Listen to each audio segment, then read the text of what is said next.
Պարոն Վարդևանյան, նախ թույլ տվեք եւս մեկ անգամ շնորհակալություն հայտնել ձեզ, ես անկեղծորեն եմ ասում, այնքան տպավորիչ էր, այնքան ազդեցիկ էր, որ չնայած այդքան ուշ ժամին, բայց դուք բոլորդ ներկա եք, ես պատկերացնում եմ դա ինչ աստիճան, որոշակի իմաստով նաև ձեր գործունեության մեջ արտասովոր էր, թեև այս վերջին տարիների ընթացքում մեր գործընկերները, լրագրողները ապացուցել են, որ անհնարինը եւս կարող են կատարել, մեր գործընկերներից մեկին երեկ երեկոյան, երբ հարցնում էր, թե լավ ինչքան երկար է տևելու եւ այլ, հատուկ ասեցի, հիմա մի հատ բարձրաձայնեմ էլ, որ լրագրողների ցավը տանեմ, ապրեք դուք։ Այսքանը հիմա լսում եմ ձեր հարցերը։ Պարոն Վարդևանյան, հենց ձեր թիկունքից սկսենք, սովորաբար Սամվել Կարապետյանին առնչվող դատական նիստերի ժամանակ տեսնում ենք այս տեսարանը ոստիկանական պատ,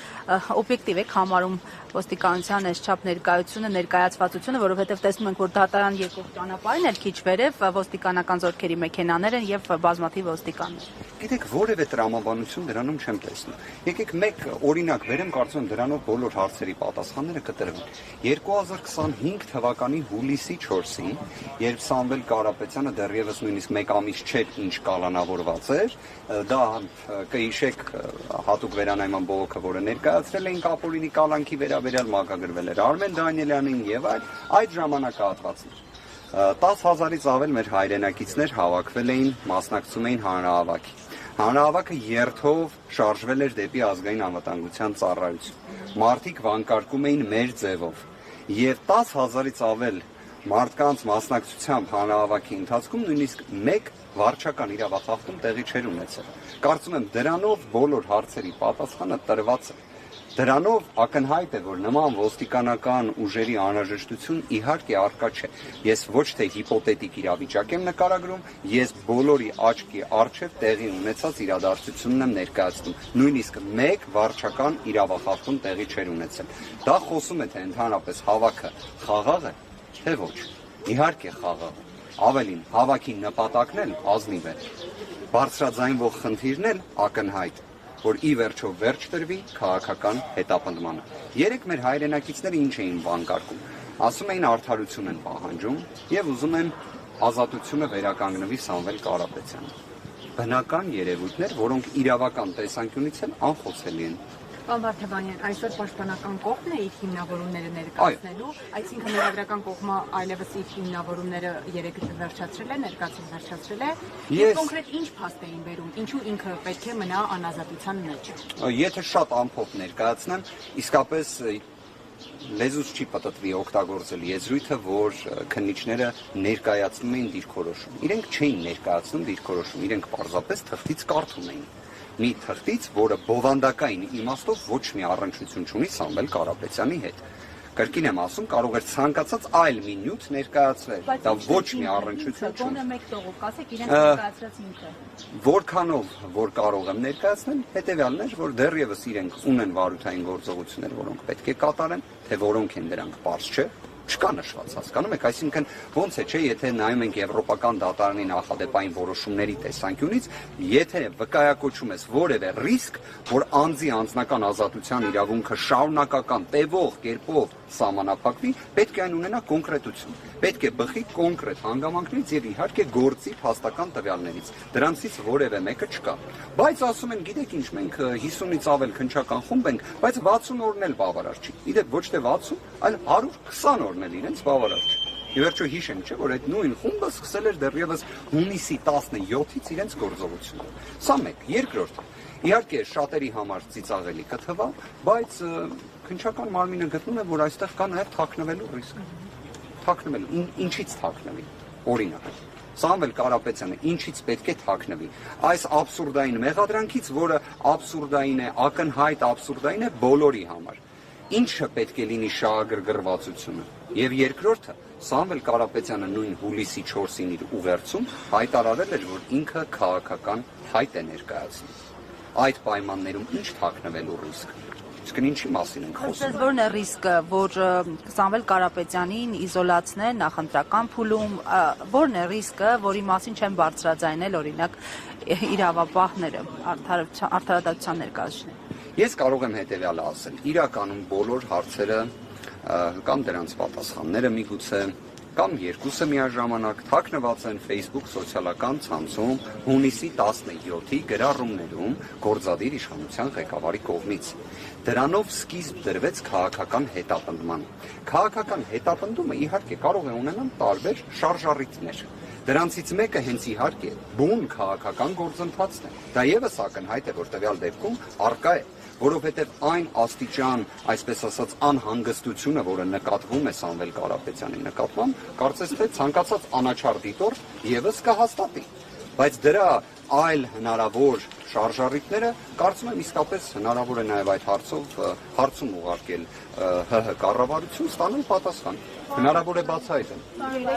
Պաշտպանական թիմը ձեր հայտարարություն է տարածել դատավոր Վահե Դոլմազյանի վերաբերյալ, հետաքրքիր է արդյոք 3 Վահե Դոլմազյանը քննիչներին հարցեր ուղղել է, ինչ դիրքորոշում է ունեցել եւ նաեւ տեղեկություն տարածվեց, որ դատական նիստը հետաձգվել է Դոլմազյանի ինքնազգացողության վատթարացման պատճառով, դա արդյոք համապատասխանում է իրականությանը, թե։ Երկրորդ հարցադրման վերաբերյալ թույլ տվեք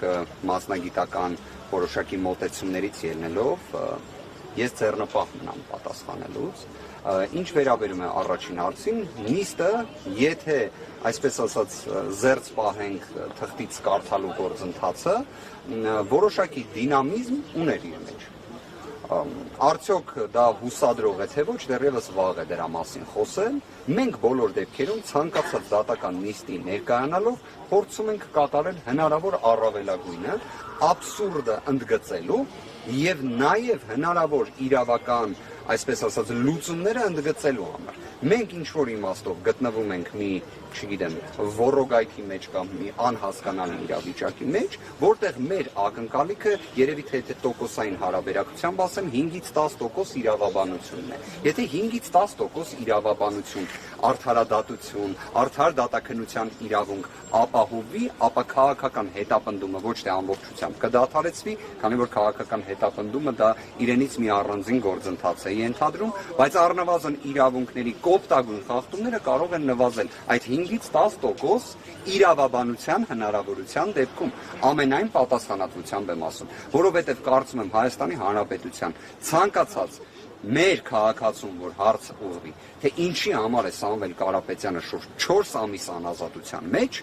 ապա բոլորի պատասխանն լինելու է, որ այստեղ իրավաբանություն առկա չէ։ Այդ հարցը ուղղվել է քաղաքացիներն էլ տարբեր լրատվամիջոցներով հնարավորություն ունեցել են պատասխանելու,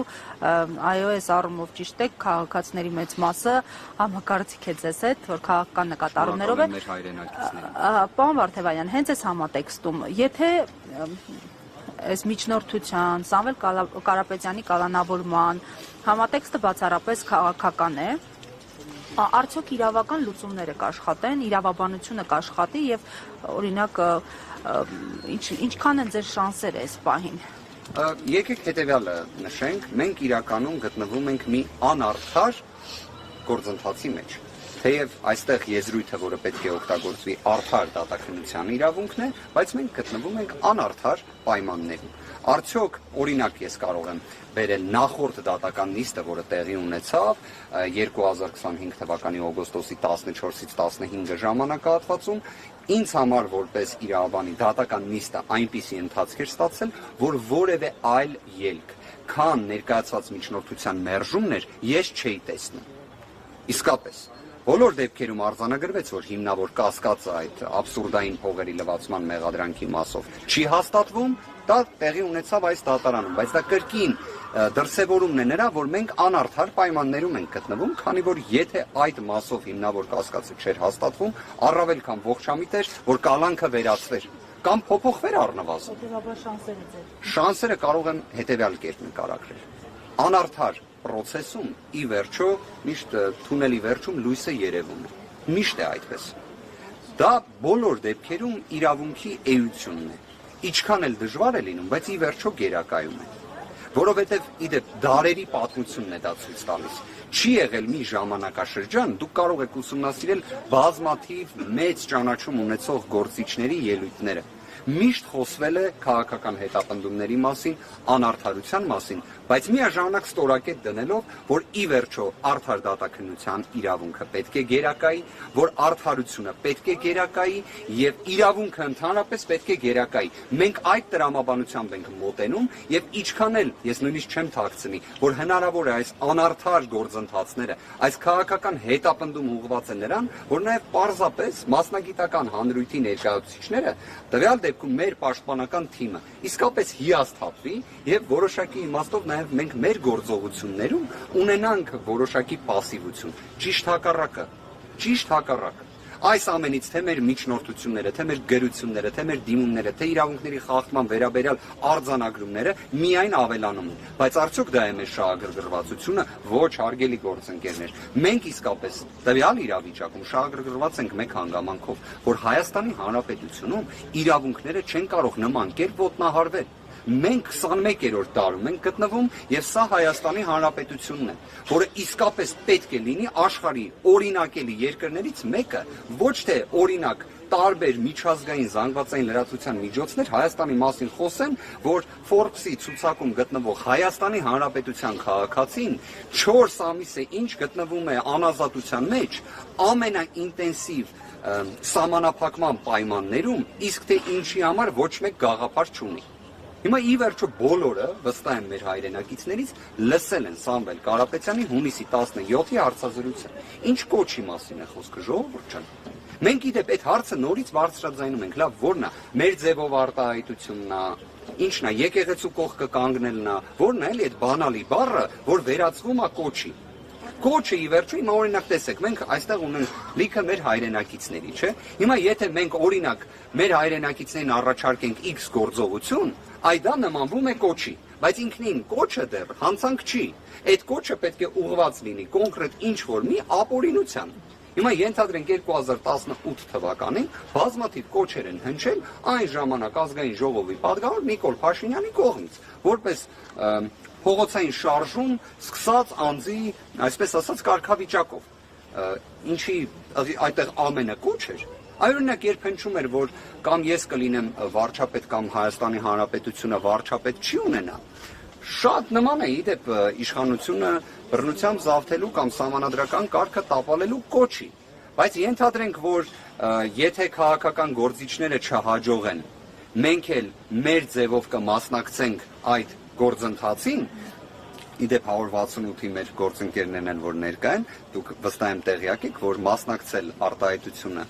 գրվել էր միջամտել եւ որ մոտ չի եղել, սկզբնաղբյուր կայքում է եղել։ Հենց այստեղ առիթը կա պարզաբանելու, սկզբնաղբյուր կայքում է եղել, բոլոր լրատվականները նույն ձևով կոպի են արել, բայց քանի որ 168-ը սիրելի լրատվամիջոց է եւ բոլորն են ընթերցում եւ օգտվել էին 168-ից, բայց սկզբնաղբյուր կայքից է դուրս եկել ինֆորմացիան։ Քիչ հանգամանք բացահայտեն, ոչ միայն ընթերցում են, այլ նաև տվյալ դեպքում այս քրեական վարույթի նյութ է հանդիսանում հենց 168-ի կողմից հրապարակված հատվածը եւ ինչն է հետաքրքիր։ Ես ենթադրենք նայել եմ տեսանյութը եւ տեսել եմ, որ այնտեղ օգտագործվում է մասնակցել, ոչ թե միջամտել, չէ՞։ Պատկերացնում եք, որ օրինակ դատախազության եւ քննչականի գործընկերները դա չեն նայել։ Եւ ի սկզբանե նյութերը գնացել են միջամտելով։ Հիմա հարգելիներս, այս պարագայում հունիսի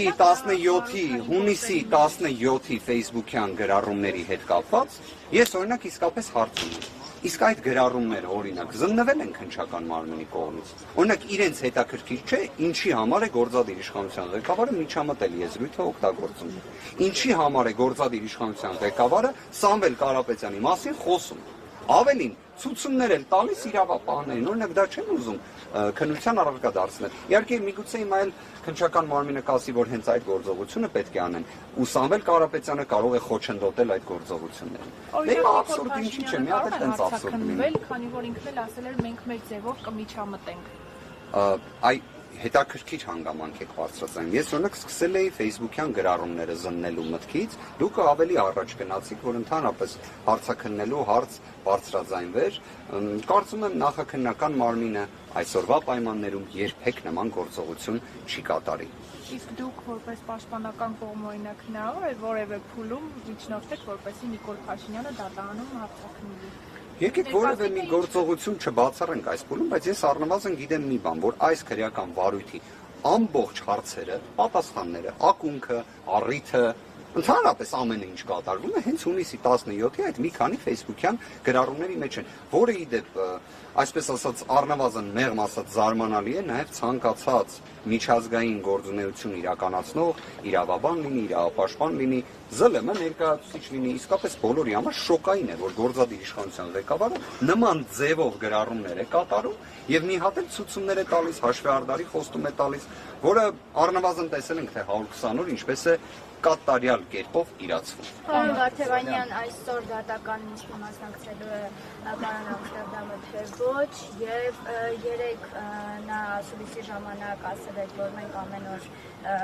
կգրոհենք Փաշինյանին եւ Հայաստանին մինչեւ Սամվել Կարապետյանի ազատ արձակվելը եւ սա շատերի կողմից հանդիսացավ որպես կոչ, թեև նա ասել է, որ իրավաբանորեն իրավական տեսակ։ Ես այսպես ասեմ, կարծում եմ Ամստերդամի ելույթները նաև հասանելի են օրինակ YouTube-ում, ենթադրենք իր հարցազրույցը Տակեր Կարլսոնի հետ։ Հասանելի է YouTube-ում, դուք էլ կարող եք ուսումնասիրել, այնտեղ եւս բավականին սուր հռետորաբանություն է օգտագործում, բայց վստահ եղեք, համոզված եղեք, Հայաստանի Հանրապետությունը գրոհելու կամ նման եզրույթները, ես նույնիսկ կարծում եմ միգուցե թարգմանության խնդիր է եղել, որովհետև Ամստերդամի հետ խոսելու ընթացքում կարող եմ ասել վերջինս չափազանց տպավորված է Հայաստանի Հանրապետության թե բնակիչներով, թե Հայաստանի Հանրապետությունով, այլ արդ որ բնավ տպավորված չէ քաղաքական հետապնդումներով, սա այլ պատմություն է։ Բայց այդպիսի ձևակերպումների տեսանկյունից կարծում եմ դա որոշակի առումով կիսաճշմարտություն է նման կերպ մեկնաբանելը։ Հավատացած եղեք, եթե հենց ուղիղ նման ձևակերպում լիներ, առաջին նախատողները կամ քննադատողները կամ դրա վերաբերյալ գնահատական տվողները լինելու ենք մենք, որովհետև ես առնվազն թե իմ գործընկերները որևէ մի պահ երևի թե տեղիք չենք տվել մեր վերաբերմունքի տեսանկյունից Հայաստանի Հանրապետության նկատմամբ։